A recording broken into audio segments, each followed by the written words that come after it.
Mi abuela me contaba, mi madre principalmente, le decía a ella y a todas sus hijas, ustedes no van a ser de la cocina, ustedes van a ser profesionales y van a tener con qué pagar, bien pago, las personas que le hagan los servicios domésticos, pero ustedes no se van a quedar haciendo servicios domésticos. Mi familia es muy política, liberal, conservadora.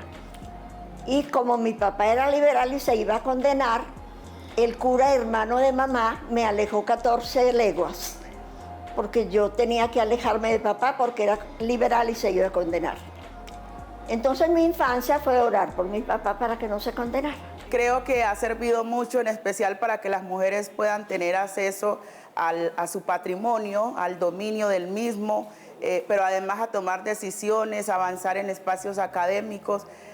Creo que a partir del voto femenino se abrió como un universo de posibilidades para la mujer en Colombia.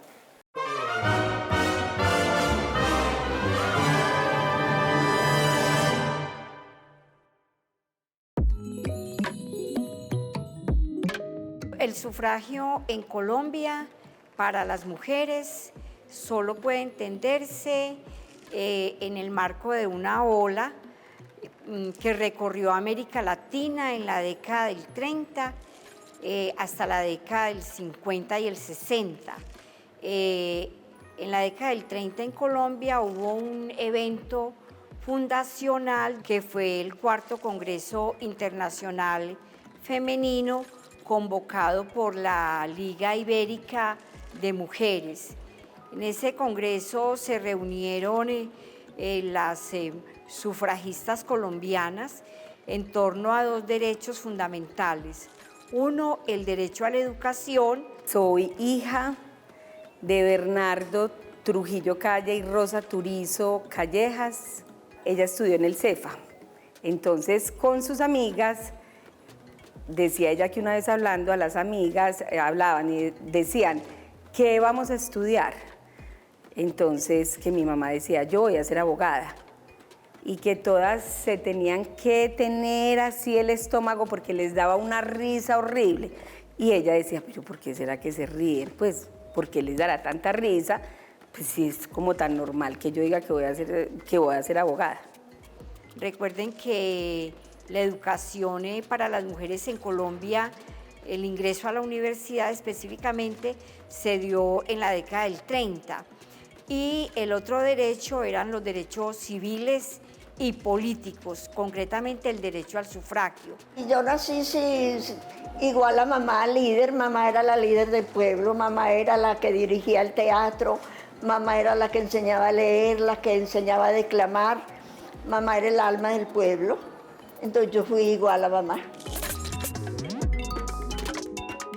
Fue posible porque ya había organizaciones de mujeres y había una prensa de mujeres. Había un conjunto de revistas, periódicos, emisiones de radioperiódicos, y había, digamos, una suerte de agitación feminista en el país en torno al tema de la ciudadanía. La ciudadanía no solamente entendida como el derecho a votar, sino como el ejercicio amplio de derechos políticos. Por ejemplo, el derecho a suscribir contratos, el derecho a manejar la herencia, el derecho a decidir también sobre la educación de los hijos, el derecho a ser testiga en un juicio, el derecho a participar en los estrados judiciales, el derecho a ocupar cargos públicos.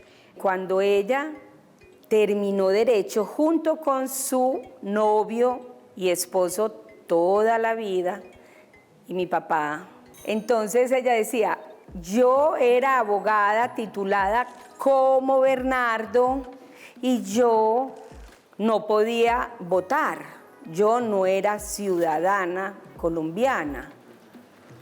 Pues, ¿por qué? Entonces eso la indignaba. En la década del 40, entonces, empieza, digamos, una tarea de advocacy ante el Congreso y se presentaron 3 o 4 proyectos de ley para reformar la Constitución del 86 y permitirle a la mujer el derecho al voto. Sin embargo, estos proyectos de ley fracasaron porque el Congreso era una corporación atravesada pues por los intereses políticos y era muy polémico el derecho al sufragio femenino. Había corrientes conservadoras y también liberales que decía que las mujeres tenían que estar en la casa dedicada a los oficios domésticos y que el mundo de la política debía ser un mundo masculino. Yo me fui por la cultura, por el periodismo. Se necesitaba garras de líder.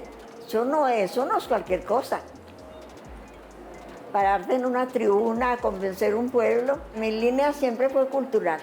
Ay, mi reina querida, he hecho tanto que no sé. Siempre concientizando. El valor de la mujer exacta al valor del hombre, común y corriente, sin diferencias.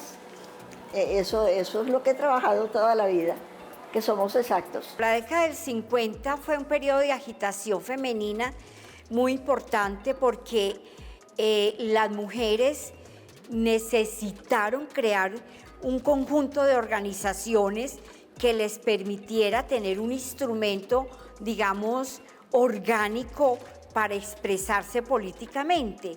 En el año 54, las mujeres colombianas escribieron varios memoriales, tenían una representante allí que era Esmeralda Arboleda y lograron incorporar en la Asamblea Nacional Constituyente el debate sobre el voto femenino.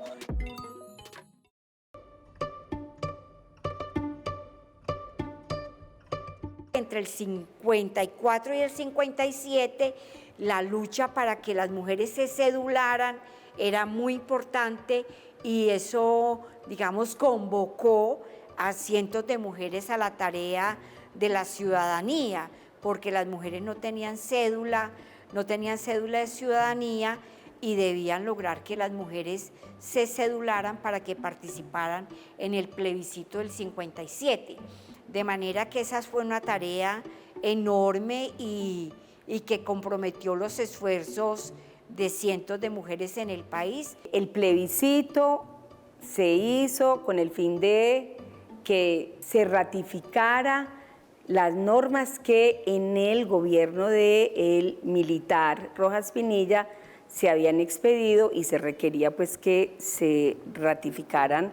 Porque más me demoré en cumplir 21 que en ir a sacar mi cédula. Esa fue la alegría más grande, cumplir 21. ¿Por qué? Pues porque podía votar. A ver, sacar la cédula fue muy importante porque una serie de gestiones ante lo público, ese documento las acreditaba para ir a las oficinas públicas. Por ejemplo, para tener una cuenta corriente en un banco, para hacer un contrato de trabajo, para recibir el salario, para ir al banco a cambiar un cheque, para ir a una oficina pública, a una notaría, por ejemplo, a recibir una herencia, para suscribir un contrato de trabajo. A mi mamá le tocó ponerse Rosita Turizo de Trujillo en la cédula, pero era pues porque era una obligación legal y ella fue de las que luchó para que eso se eliminara y ella nunca se lo quitó. Entonces la recriminaban las feministas, ¿y usted por qué tiene eso? ¿Y usted por qué no se quitó eso? Entonces ella se ríe y decía, porque Bernardo aún se lo merece, pero el día que no se lo merezca, ese día me lo quito.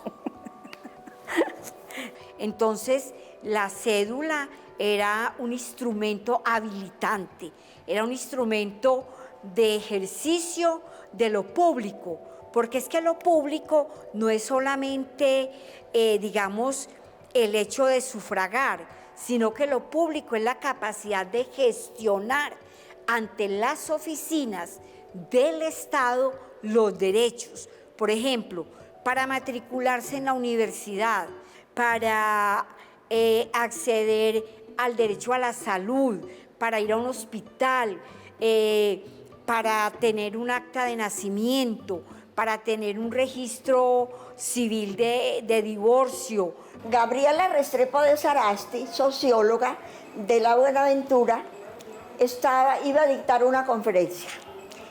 Entonces estábamos muchas mujeres, entre ellas Rosita y yo, pero Rosita no me conocía, Gabriela sí. Entonces Rosita era también del público, pero yo no la conocía. Y me dijo, ¿usted me quiere acompañar a fundar la Unión de Ciudadanas de Colombia? Y le dije yo, si no me pregunta por religión y política, sí. Y me dijo, no necesita darme política ni religión. Y yo, así sí, con mucho gusto, Rosita.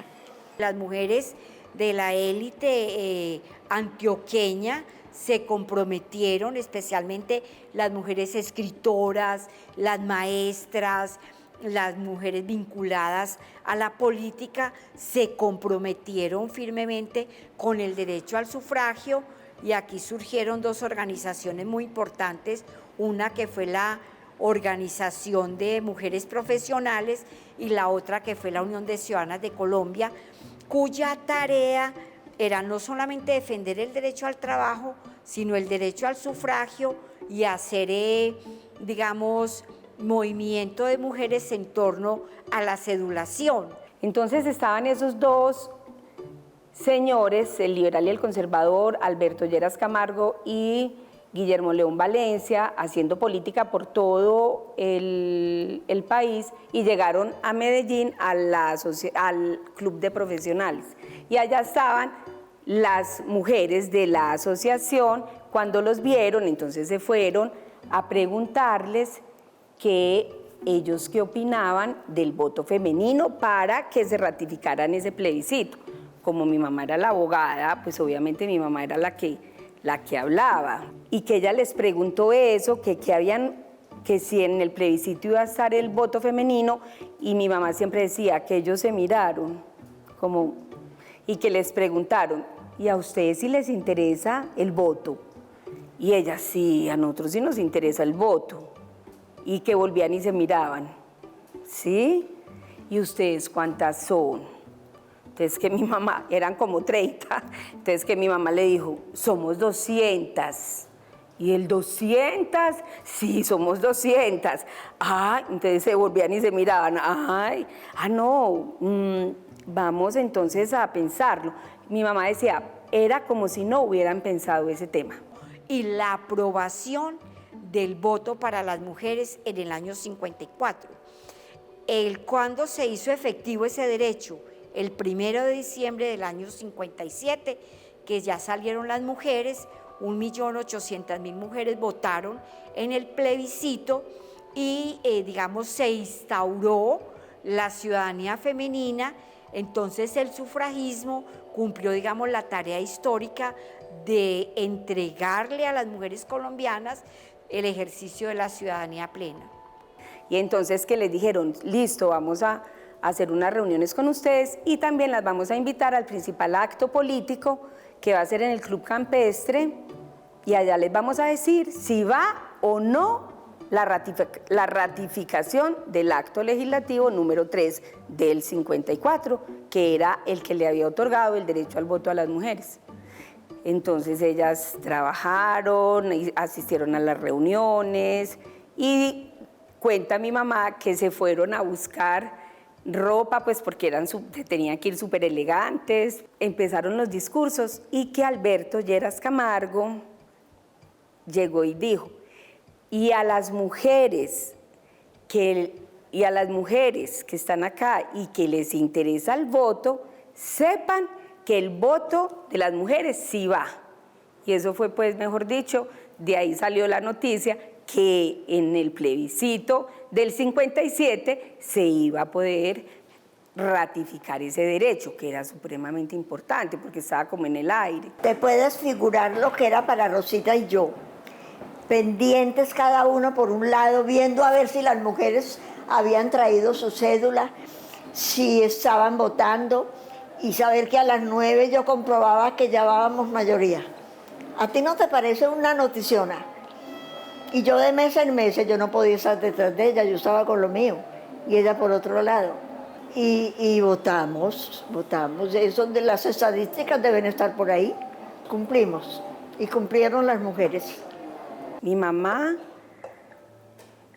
se le iluminaban los ojos cuando hablaba de ese primer día. Para ella eso era lo máximo.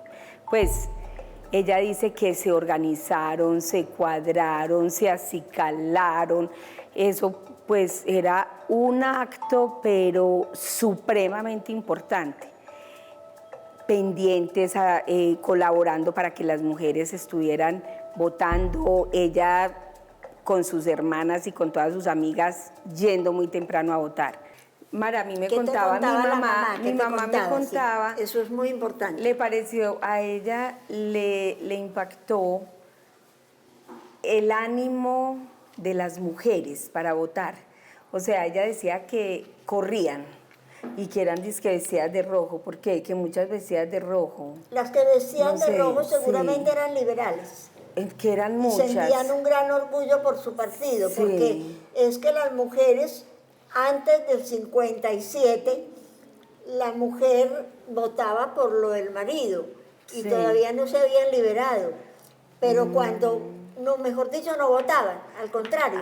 Sí. Pero cuando tuvieron el derecho a votar, votaban por el partido que sí. ellas querían, pero lo hacían con un orgullo y una felicidad, Sí. porque eran libres, ya no tenían que pedirle permiso al marido. Yo le pregunté, mamá, ¿qué sentiste tú cuando votaste por primera vez y cuando por fin se logró ese derecho tan anhelado? Entonces ella me miró y se sonrió y entonces dijo, sentí mucha alegría y a la vez mucho miedo y mucha preocupación, porque me daba susto que esa responsabilidad tan grande por la que habíamos luchado tanto las mujeres no fuera a ser lo que nos habíamos o lo que nos hemos soñado y pensado, que no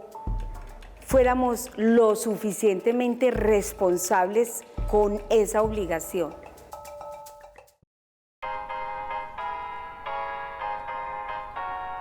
Si las mujeres no éramos ciudadanas, no éramos sujetas de derechos, de ningún derecho. Entonces no podíamos ni elegir, ni ser elegidas, ni participar en ningún ámbito de lo público. Solo teníamos una restringida participación en lo privado, o sea, dentro del hogar. Porque una persona que no tiene cédula es como si no existiera. Recibimos una herencia y un legado importante de las sufragistas, y la importancia del voto femenino es tener la posibilidad de pensar muy bien por quién votamos. Desde que tengo 18 años hago ejercicio de votación porque creo que es la única manera en un país, en un Estado social y democrático de derecho, y es que podamos acceder a votar. Por lo tanto, nos hace personas en colectivo, pero también la reivindicación del derecho al poder político, que es en últimas lo que también buscamos las mujeres. Queremos estar en lugares de poder. La Unión de Ciudadanas hoy, y ya hace tiempos viene trabajando por una acción afirmativa de la ley de la paridad. La ley de la paridad quiere decir que las mujeres y los hombres debemos estar en los cargos de poder del Estado y en los cargos de representación política también en igualdad de condiciones, un 50-50.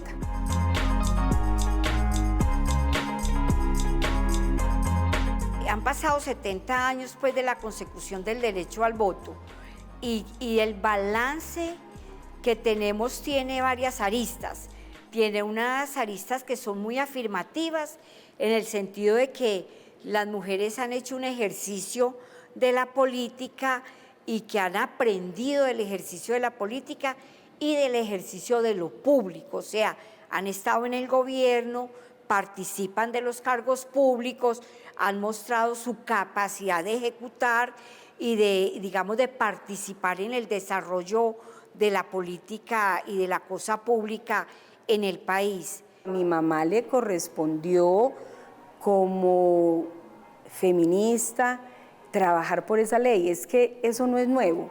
Más o menos se ha tenido que presentar esa ley y todavía no la hemos podido lograr completamente. Bajito las veces, unas 15 veces o más, y la devuelven, y la estorban, y no la aceptan. Yo creo que ese ejercicio ha sido un ejercicio restrictivo porque si observamos las cifras de representación política, vemos que en el país es uno de los países más atrasados en torno al tema de la representación política. Aquí todavía no alcanzamos el 30%, o sea que no estamos ni siquiera en la cuota mínima de la ley de cuotas.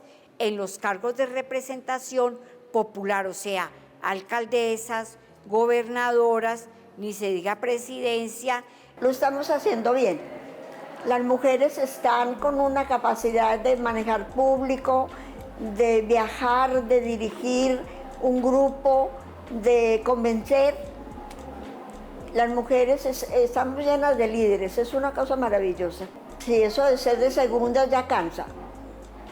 Sí, hay que coger la dirección. En el Congreso la representación es estrecha para las mujeres y la vida de los partidos ha puesto una serie de trabas al ejercicio político de las mujeres que apenas empieza a desbloquearse. Por eso hablamos de paridad. O sea, 50 y 50 responden no solamente demográficamente, sino al número de mujeres que podrían eventualmente estar habilitadas para el desempeño de la función pública. Totalmente capaces, mi amor, de dirigir un presupuesto, de dirigir el país, de dirigir la cultura, de dirigir el arte, de dirigir la política, de dirigir la economía. Yo considero que nosotras las mujeres en este siglo estamos muy participativas, estamos muy formadas y podemos alcanzar los poderes que nosotras deseemos, porque juntas nos unimos y así logramos que cada una llegue a sus espacios que quiere estar como gobernadora, alcaldesa. Invitar a las mujeres digamos, a la educación política. Hay una frase muy recurrente y es que la política es mala o la política es corrupta. En realidad la política es el ejercicio de lo público y yo creo que hay que empezar a pensar que hay mujeres que tienen claridad, que tienen el país en la cabeza, que se han pensado el país, que han pensado los temas de la paz, que han pensado los temas de la economía, que han pensado los temas sociales, los temas de la desigualdad, los temas de la pobreza y que tienen propuestas para reducir las brechas, no solamente las brechas entre hombres y mujeres, sino las brechas de desigualdad social, las brechas de pobreza. Todavía nos falta un poquito porque todavía tenemos mucho machista. Entonces hay que bajar primero los niveles machistas para que nos dejen subir. Y creo que reconocer en primer lugar que hay autoridad de las mujeres para plantear los asuntos públicos es muy importante. Entonces esta es una invitación a reconocer la autoridad femenina, el saber de las mujeres, el conocimiento que tienen las mujeres también sobre temas que se ha creído que son asuntos de hombres. Y por otro lado, hablar de que la política es un ejercicio necesario para sanear también los asuntos públicos.